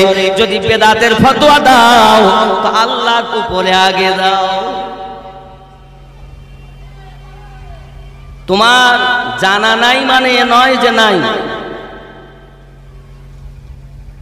আমার জানা নাই মানে যে নাই, এটা তো হতে পারে না, নাকি বলেন? আমাকে আমার এমন অনেক জিনিস আছে যেগুলো জানা নাই আপনি জানেন, আবার আপনারও এমন কিছু অজানা আছে যেগুলো আমি জানি, নাকি? আর আমি যদি মনে করি আমার অনেক সব জানা, তাহলে তো ওর মতো বড় বোকা আর জগতে কেউ। ইমাম আজম আবু হানিফা নুমান ইবনে সাবিত রাদিয়াল্লাহু তাআলা, আমরা যে তাকে ইমাম বলে মানি, তার মাসলাককে মানি, তার কারণ কি জানেন? ইমামে আজম, ওনাকে কেউ জিজ্ঞাসা করলো হুজুর আপনার বয়স কত? গো নুমান ইবনে সাবিত আপনার বয়স কত? উনি বললেন আমার বয়স হলো মাত্র 2 বছর। আর বয়স হলো ওনার তখন 68 বছর। কত? 68। উনি বলছেন মাত্র 2 বছর। এনারা বলছেন হ্যাঁ হুজুর আমরা বুঝলাম না। নুমান ইবনে সাবিত ইমাম আবু হানিফা আলাইহি রাহমাতুল্লাহ রিদওয়ান বললেন আমি এই 2 বছর ইমাম বাকার রাদিয়াল্লাহু তাআলা আনহু আলাইহিস সালাম ও ইমাম জাফর সাদিক আলাইহিস সালাম রাদিয়াল্লাহু তাআলা আনহু 2 জনের 2 বছর গোলামি করেছি। এই 2 বছর যদি আমি নুমান গোলামি না করতে পারতাম তাহলে আমি নুমান ইবনে সাবিত ধ্বংস হয়ে যেতাম। তাই আমার জীবনের সবথেকে গুরুত্বপূর্ণ এই 2 বছর। জোরে বলে সুবহানাল্লাহ। তাই জগতে যার মসলা আমরা মানি ইমামে আজমের, তিনি আহলে পাকের আওলাদকে মোহাব্বত করে এত বড় ইমাম হয়েছেন। আর আপনি কোন ক্ষেতের পোচামূলো যে আপনি 12 ইমাম মানছেন না? আগো ব্যাপারটা কি?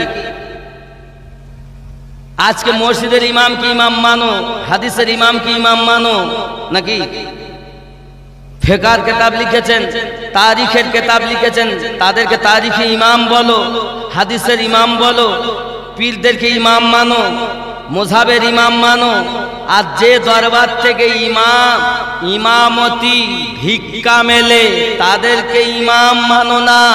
তো ইমামে হাসান ও হুসাইনকে যারা ইমামের আসনে না বসিয়ে, মাওলা পাককে যারা ইমামের আসনে না বসিয়ে, আপনার দুনিয়ার বুকে ইমাম হাসান হোসেন বাদ দিয়ে যারা ইমাম হতে চায়, এরা ইমাম তো বটে, তবে 72 দলের ইমাম হবে, জান্নাতি দলের ইমাম হতে পারবে?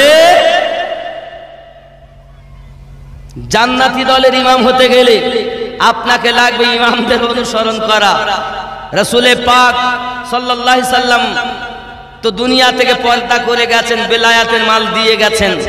1 নাম্বার মাওলা আলী, 2 নাম্বার হাসানে পাক, 3 নাম্বার হুসাইনে পাক, 4 নাম্বার ইমাম বাকার পাক, 5 নাম্বার ইমাম জাফর সাদিক পাক, 6 নাম্বার ইমাম মুসা ইমাম আলী রাজা পাক, 7 নাম্বার ইমাম তাকি আলী, 8 নাম্বার ইমাম নাকি আলী বাবা, 9 নাম্বার ইমাম মুসা কাজিম, 10 নাম্বার ইমাম আলী রাজা, 11 নাম্বার ইমাম হাসান আসকারি, 12 নাম্বার ইমাম মেহেদি আলাইহিস সালাম আলাইহিমুস সালাম ও রিদওয়ানুল্লাহি তাআলা আলাইহিম আজমাইন। জোরে বলেন সুবহানাল্লাহ। হ্যাঁ, ওই ইমাম আলী আসগার, ওই বলে ইমাম আলী আসগার তো উনি হলেন হোসেন পাকের একদম ছোট্ট সন্তান, যাকে ছোটবেলাতে আলী আসগারকে শহীদ করে দেওয়া হয়েছে 6 মাস বয়স। যাই হোক, আমি বুঝাতে চাচ্ছি এনারা হলেন মূল, এরপরে আরো অনেক পাওয়া যাবে, মসজিদের ইমাম, হাদিসের ইমাম, তরিকার ইমাম, মুযহাবের ইমাম। এই ইমাম ওই ইমামের দরবারের ভিক্ষা পেয়ে যে হবে এখানে ইমাম, ওই দরবার যার ভিক্ষা পায় তার গুণ গায় কিনা? কথা বলেন, যার ভিক্ষা পায় তার গুণ গায় কিনা? এমন ওই দরবার থেকে যার ভিক্ষা পেয়েছে যে ইমাম, ওই ইমামের অনুসরণ করে যারা, মসজিদের ইমাম ওই ইমাম হবে। তার পিছনে ইক্তেদা করলে আল্লাহ পাক ও আল্লাহ রাসূল পাওয়া যাবে। আর এই ইমাম যদি ইয়াজিদ ওয়ালা হয়, শয়তান ওয়ালা হয়, তো শয়তানকে পাওয়া যাবে, নবী ও আল্লাহ পাওয়া যাবে না।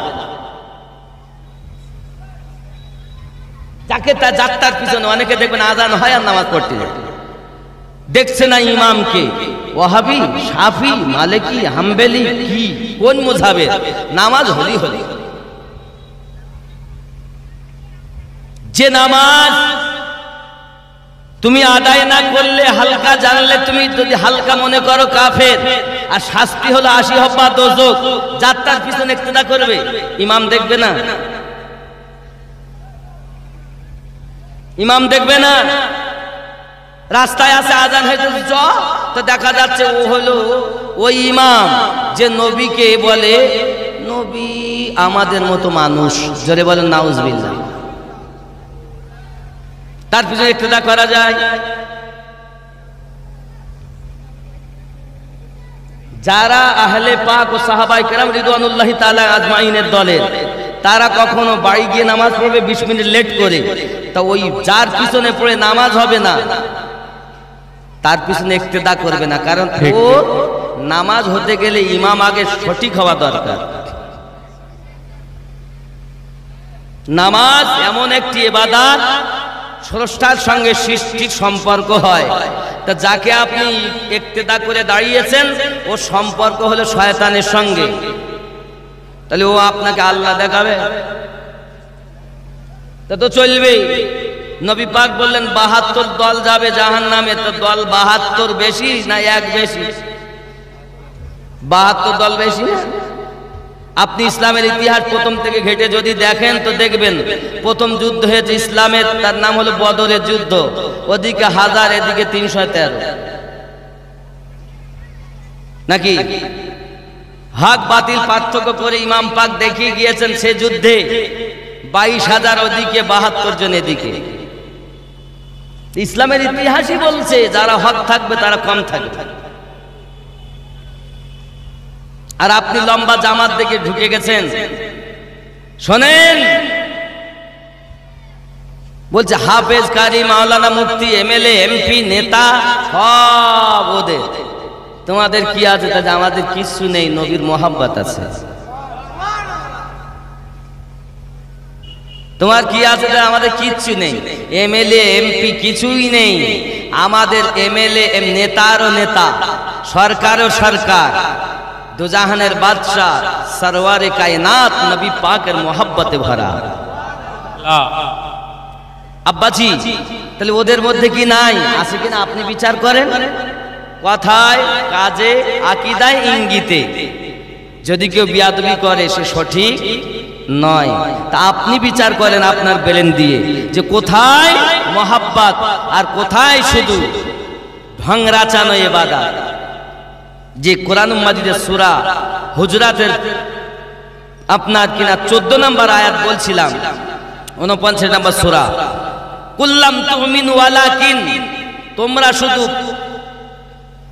প্রকাশ্য হুকুম পালন করেছো, নামাজ পড়েছো, রোজা রেখেছো, দাড়ি রেখেছো, জুব্বা গায়ে দিয়েছো, টুপি মাথায় দিয়েছো, পাগড়ি পরেছো, আব্দুর রহিম নাম রেখেছো, আব্দুর রহমান নাম রেখেছো, আমিনুদ্দিন নাম রেখেছো, হজ, রোজা, যাকাত, নামাজ, কালেমা সব ঠিক আছে, লেবাসও ঠিক আছে। এই জন্য তোমরা বলতে পারো কুলু আসলাম না, আমরা শুধু মুসলমান সেজেছি। ওয়ালাম্মা ইয়াদখুলিল ঈমানু ফি কুলুবিকুম, বিন্দু মাত্র ঈমান তোমাদের অন্তরে প্রবেশ করিনি। তাহলে ঈমান কিসকা নাম? ঈমান শুধু রাসূলে পাকের মোহাব্বতের নাম। যুবক, আপনি যদি বলেন আমি পাক পাঞ্জাতন মানব না, তা আপনাকে আমি দেখিয়ে দিচ্ছি মানা ছাড়া কোনো গতি থাকবে না। যদি বলেন হুজুর কোথায়, আপনি আমি যখন নামাজ পড়ি তখন বলি আল্লাহুম্মা সাল্লি আলা মুহাম্মাদিন ওয়া আলা আলি মুহাম্মাদ সাল্লাল্লাহু আলাইহি ওয়াসাল্লাম, বলি না? ওয়া আলা আলি মুহাম্মাদ। তাহলে আলে মুহাম্মদ, আলী, ফাতেমা, হাসান আর হুসাইন। আল্লাহ বলেন রুকু আমার, সেজদা আমার, কোরআন তেলাওয়াত আমার, তাসবিহ আমার, বৈঠকে সালাম মুস্তাফা, আসসালামু আলাইকা আইয়ুহান নবিয়্যু। শুধু মুস্তাফাকে দরুদ সালাম পাঠালে হবে না, পাশাপাশি ওয়া আলা আলে মুহাম্মদ এবং নবীর আহলে বায়াতকেও তুমি মোহাব্বত করো। নবীর আহলে বায়াত বিহীন নামাজ হয় না, আর নবী পাকের আহলে বায়াত বিহীন তোমার জীবন চলবে কেমন করে? চলবে তাদের শয়তানের দল যারা, তাদের চলবে, হক দলের চলবে না। আরো একটা আপনাদের কাছে ঠোস দলিল দিয়ে যাই, প্রমাণ। দেখবেন যে দল সব থেকে বড় হবে, নবী পাক বলে গেছেন কিয়ামতের পূর্বে যে দল সব থেকে বড় হবে এই দলটা বাতিল বলে জানবে, আর ওই দলের শেষ পরিণতি হলো ওরা দাজ্জালের সঙ্গে থাকবে। কি গো, তাহলে আপনাদের যে দলটা বড় হচ্ছে ও দলটা কোন দল? দাজ্জালওয়ালাদের দল। এই কথা বললি রাগ করে অনেক মুসলমান। আমি বলি বাবা রাগ আমার প্রতি করো না, তুমি নিজে ঘাটাতে ঘাটাতে শেষ করে ফেলেছো। আব্বাজি, এখন যদি মোহাব্বত দেখতে চাও তো সাহাবায়ে কেরাম রিদওয়ানুল্লাহি তাআলা আলাইহিম আজমাইনগণকে মোহাব্বত দেখো। জোরে বলেন সুবহানাল্লাহ। আসুন না বাবাজি, আমার নবী পাক সাল্লাল্লাহু আলাইহি সাল্লামের মোহাব্বত ও প্রেম, আমার নবী পাক সাল্লাল্লাহু আলাইহি সাল্লামের পাওয়ার ও ক্ষমতা অনেক বেশি, অনেক অনেক বেশি, যার কোনো তুলনা করা যাবে না বাবা গো। আমার নবী পাকের মোহাব্বত যারা করেছে, জীবন দিতে রাজি, ঈমান দিতে তারা আপনার কিনা রাজি নয়, কলেমা ছাড়তে রাজি নয়, কলেমার বদলে গর্দান কাটিয়ে দিতে রাজি, তারাই হলেন প্রকৃত ঈমানদার। যদি বলুন না ইয়া রাসূলুল্লাহ। আব্বাজি আমার সোনা মানিকেরা, ইসলামের ইতিহাস তুললে দেখা যায় মুসলমান যারা প্রাথমিক কলেমা পড়েছেন, বলা হয়েছে সর্বপ্রথম কালেমা পড়েছেন হযরতে আলী কারামাল্লাহুল কারীম, সর্বপ্রথম কালেমা পড়েছেন হযরতে আবু বকর রাদিয়াল্লাহু তাআলা আনহু, সর্বপ্রথম কালেমা পড়েছেন আম্মাজান খাদিজাতুল কুবরা রাদিয়াল্লাহু তাআলা আনহা, সর্বপ্রথম কালেমা পড়েছেন গোলামদের ভিতরে আপনার কিনা যায়েদ ইবনে হারিস রাদিয়াল্লাহু তাআলা আনহু। আর আপনার কিনা এই জন্য আপনার আহলে সুন্নাত ওয়াল জামাতের জমহুর উলামায়ে কেরামগণ লিখেছেন সবার নাম যখন আগে, তাহলে বাচ্চাদের মধ্যে প্রথম ঈমান এনেছেন মাওলা পাক, বয়স্কদের মধ্যে ঈমান এনেছেন প্রথম সিদ্দিকে আকবর, নারীদের মধ্যে প্রথম ঈমান এনেছেন খাদিজাতুল কুবরা, গোলামদের মধ্যে প্রথম ঈমান এনেছেন যায়েদ বিন হারিস। জোরে বলুন না ইয়া রাসূলুল্লাহ, ইয়া রাসূলুল্লাহ। যুবকেরা এই কালেমার প্রথম সিস্টেম। এখন দেখুন যারা কালেমা পড়েছে ওই সমাজে আপনার তাদের প্রতি অত্যাচার করা হয়েছে, এমন অত্যাচারের তুলনা বাবা আমার সীমা রেখা থাকে না। মারতে মারতে একজন মহিলা ইসলাম ইতিহাসের মধ্যে সর্বপ্রথম বাবা আপনার কালেমা পড়েছেন প্রাথমিক সময়ে যারা, তাদের মধ্যে একজন মহিলা নাম তার হযরত উম্মে সুমাইয়া রাদিয়াল্লাহু তাআলা আনহা। তার হাত কেটে নেওয়া হয়েছে, চোখ তুলে নেওয়া হয়েছে, কান কেটে নেওয়া হয়েছে, সোনামানি তার গুপ্তে স্থানে পল্লব ঢুকাইয়া শহীদ করে দেওয়া হয়েছে।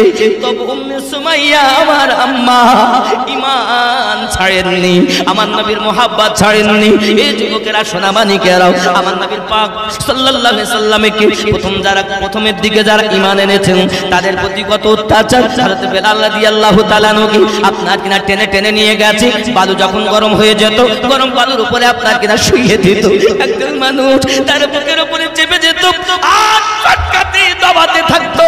হযরত বেলাল রাদিয়াল্লাহু তাআলা জবান মোবারকায় একটাই মাত্র আওয়াজ থাকতো, আনতা হাদুন লা ইলাহা ইল্লাল্লাহ, লা ইলাহা ইল্লাল্লাহ। জোরে বলুন না ইয়া রাসূলুল্লাহ, ইয়া রাসূলুল্লাহ। মানিকেরা শুধু এতটুকুই নয় বাবা, পৃথিবীর জমিনে হযরত বেলাল রাদিয়াল্লাহু তাআলা মুহাব্বত দেখে উলফাত দেখে এমন করে আমত অবস্থাতে রাসূল পাকের কালেমা দেওয়াটা পড়া তেলাওয়াত করা দেখে হযরত বেলাল রাদিয়াল্লাহু তাআলা তেলাওয়াত করা দেখে নবী পাকের মুহাব্বতে উলফাতে বেকরার হওয়া দেখে আপনার উমাইয়া বিন খালফের আর সহ্য হলো না, জিহ্বাখানা টেনে জিবের মাঝখানে পেরেক বসিয়ে দিয়েছে বাবা।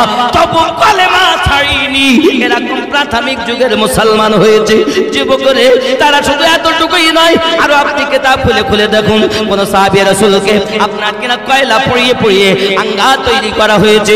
যখন দাও দাও করে কয়লা জ্বলতেছে বাবা, জীবন্ত মানুষকে কয়লাতে ফেলে দেওয়া হয়েছে, কয়লায় পুড়ে পুড়ে পেটটা দগ্ধ হয়ে যায়, তবু আমার নবী ছাড়ে না। সুবহানাল্লাহ। তোমার কি হয়েছে? তুমি আমার নবীকে কেন প্রেম করো না রে বাবা? প্রেম করো, জানের থেকে বেশি ভালোবাসো। যে নবীজিকে আল্লাহ মোহাব্বত করে আমরা ওই নবীকে মোহাব্বত করব। যুবক আমার নবী আমাদেরকে বুঝাতে চান, উম্মতান এই ইসলামটা আমি তোমাদের কাছে পৌঁছানোর জন্য কত কষ্ট করেছি সংক্ষিপ্ত শুনে নাও। আমি নবী পাক যখন আমার ঘরের ভিতরে, আমার ঘরে 1 মাস 2 মাস কোথাও 3 মাস পর্যন্ত লেখা আছে চুলো কিছু জ্বালানো হতো না, চুলা জ্বলতো না। আমি নবীও যদি এমত অবস্থার মাঝে কিছু খাবার জোগাড় করে রেখেছি, দুশমনের দল এসে ওই খাবারে আপনার কিনা উটের লিদ গুলো এনে, বকরির লিদ গুলো এনে খাবারে মিশিয়ে দিত, যাতে তারা খাবার যেন না খেতে পারে। ওগো আমার মাতানেরা জেনে রেখে দাও, আমি দরুদ রাসূল পাকের জীবন ইতিহাসের সংক্ষিপ্ত কথা আপনাদের কাছে তুলে ধরতেছি। আমার রাসূল পাক বর্ণনা করেন, আমি নবী যখন ঘরের ভিতরে ছিলাম, আমার স্বামী যখন ঘর থেকে বার হই দেখি আমার দরজার সম্মুখে আপনার পচা নাড়ি ভুঁড়িগুলো পড়ে আছে, পচা উটের নাড়ি ভুঁড়িগুলো দরজার সম্মুখে ফেলে রাখতো। এ যুবক আপনি একবার খেয়াল করে দেখুন, আপনার ঘরে দরজায় যদি কোনো মানুষ এসে আপনার কিনা গোবর ফেলে রেখে যায়, দরজার সম্মুখে যদি গরুর পায়খানা গোবর রেখে যায়, তাহলে আপনি তাকে বলবেন কে করেছে, গালিগালাজ করবেন। আর আমার নবী পাকের দরজার সম্মুখে পচা উটের নাড়ি ভুঁড়ি রেখে গেছে। ও আমার উম্মতান, আমি নবীজি নিজে হাতে ওইগুলো নোংরা পরিষ্কার করে আল্লাহ তারে হাত ধরে বলেছে, আল্লাহ অবুঝ উম্মতকে বোঝার ক্ষমতা দাও। আল্লাহ। শুধু কি তাই নাকি, আমার আমার নবী বলেন উম্মাতান তোমরা শুনে রেখে দাও আমি রাসূল পাক সাহেবুল আওলাদ সাল্লাল্লাহু আলাইহি ওয়াসাল্লাম এই জগতের বুকে ইসলামটাকে প্রতিষ্ঠিত করার জন্য পথভোলা মানুষদেরকে আল্লাহওয়ালা বানানোর জন্য জাহান্নামী মানুষদেরকে জান্নাতি বানানোর জন্য নামাজবিহীন মানুষকে নামাজি বানানোর জন্য রোজাবিহীন মানুষকে রোজাদার বানানোর জন্য যাকাতবিহীন মানুষকে যাকাতদার বানানোর জন্য অন্ধ ছিল চোখওয়ালা বানানোর জন্য দিল কালো ছিল নূরের আলো বানিয়ে দেওয়ার জন্য আমি নবী পাক সাল্লাল্লাহু আলাইহি ওয়াসাল্লাম কত কষ্ট সহ্য করেছি তোমরা জানো না জেনে রাখো আমি নবীজি এমন করে আপনার কিনে একদিনের ঘটনা ঘটে গেছে নবী আমার নামাজ পড়তে গেছেন আর পচা উটের ভুঁড়ি এনে আমার নবী পাকের পিঠের উপরে দিয়ে আবু লাহাব উতবা সাহেবা আর হাতে তালি মারতেছে দেখো মুহাম্মাদের কি হালাত করে দিয়েছি হযরত আম্মাজান ফাতিমা তু জোহরা সালামুল্লাহি আলাইহা দেখতে পেয়ে তখন বলল হালাত উনি ছুটে এসেছেন আর আব্বার পিঠের উপর থেকে ওই উটের ভুঁড়ি ফেলিয়ে যখন দিয়েছেন নবী আমার নামাজ সমাপ্ত করে হাত উঠিয়ে বলতেছেন কি বলছেন হাত তুলে বলতেছেন তোমার বান্দা অবুঝ মাওলা মাফ করো গো তাই কে আনিল হায় মদিনার ওই মধুর বাণী কে শোনালো হায় কে আনিল হায় জোরে বল সুবহানাল্লাহ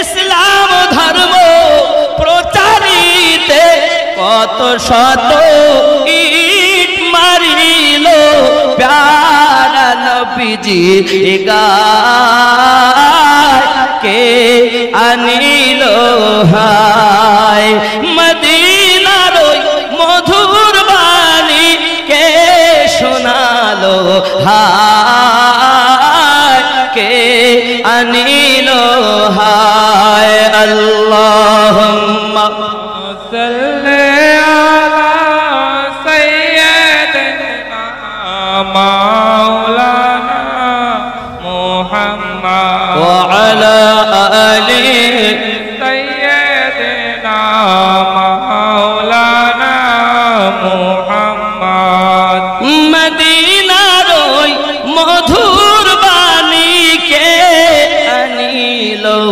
হায় কে শোনালো হায় দুই হাত তুলে আল্লাহর কাছে বলেন নবীজি কাঁদিতে কাঁদিতে তোমার বান্দা অবুঝ মাওলা মাফ করো গো ও তাই কে আনিল হায় জোরে বলুন ইয়া রাসূলুল্লাহ আব্বাজি আমার সোনা মানিকেরা আমার আপনার নবী সাল্লাল্লাহু আলাইহি ওয়াসাল্লাম আরো বুঝাতে চাচ্ছেন উম্মাতান জেনে রেখে দাও আমি রাসূল পাক সাহেবুল আওলাদ সাল্লাল্লাহু আলাইহি ওয়াসাল্লাম নামাজ পড়তেছি এমন সময়তে আপনার দুশমনেরা এসে একটা চাদরকে রশির মতো পাকাইয়া আমি নবী পাকের গলাতে বসিয়ে দিয়েছি আমি নবী পাকের গলায় এত জোরে দুই দাঁত টেনে ফাঁস লাগিয়ে দেয় আমি রাসূল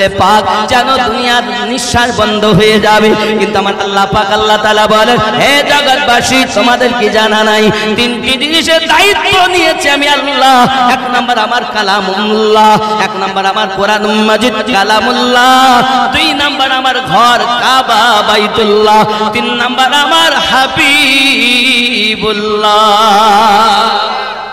দুশমন কত বেশি কিন্তু কোনো ক্ষতি করতে পারবে না কারণ হেফাজতকারী আমি আল্লাহ সুবহানাল্লাহ ক্ষতি হবে তাই বলে